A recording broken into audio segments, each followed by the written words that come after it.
السلام علیکم دوستو، آج عمان کی حکومت کی جانب سے غیر ملکیوں کے لیے ایک بہت ہی اچھا فیصلہ آیا ہے۔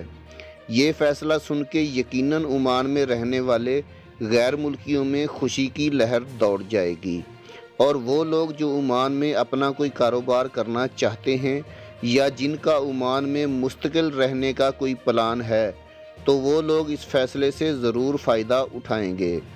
تو دوستو، آج عمان کے سلطان عزت مآب جناب ہیثم بن طارق صاحب کی زیر صدارت وزراء کا ایک اجلاس ہوا ہے۔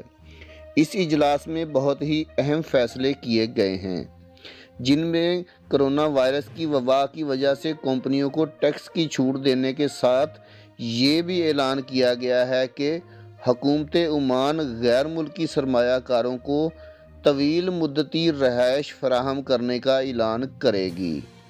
دوستو، یہ بھی ہو سکتا ہے کہ عمان کی حکومت آنے والے وقت میں غیر ملکی سرمایہ کاروں کو مستقل رہائش بھی دے دے، لیکن ابھی کے بیان میں طویل مدتی رہائش کا اعلان کیا گیا ہے، اور اس کے بعد یہ بھی کہا گیا ہے کہ حکومت کاروبار اور سرمایہ کاری کے ماحول کو فروغ دینے کے لیے مختلف مراعات کا اعلان بھی کرے گی۔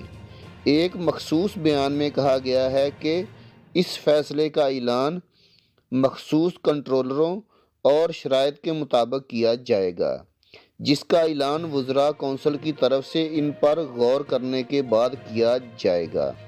خبر میں یہ بھی بتایا گیا ہے کہ مجوزہ طویل مدتی اقدامات میں معاشی محرک کے لیے اقدامات، منصوبے اور پروگراموں کو شامل کرنا بھی شامل ہے۔ اس کے علاوہ مجموعی طلب اور مجموعی فراہمی میں اضافہ اور توسیعی مالیاتی پالیسیاں طے کرنا شامل ہے۔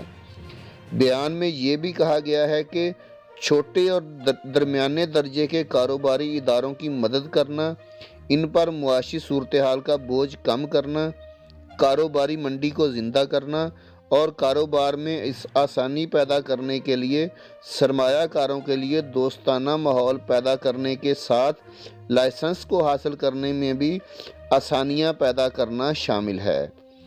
دوستو، آنے والے دور میں حکومت عمان سرمایہ کاروں کے لیے بہت سی آسانیاں پیدا کر رہی ہے، اور امید ہے کہ آنے والے وقت میں عمان بہت زیادہ ترقی کرے گا انشاءاللہ۔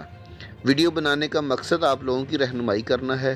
ویڈیو اچھی لگی تو لائک کر کے چینل کو سبسکرائب ضرور کر دیجئے گا، تاکہ آنے والی انفارمیٹو ویڈیوز بر وقت آپ کو مل سکیں۔ اللہ حافظ۔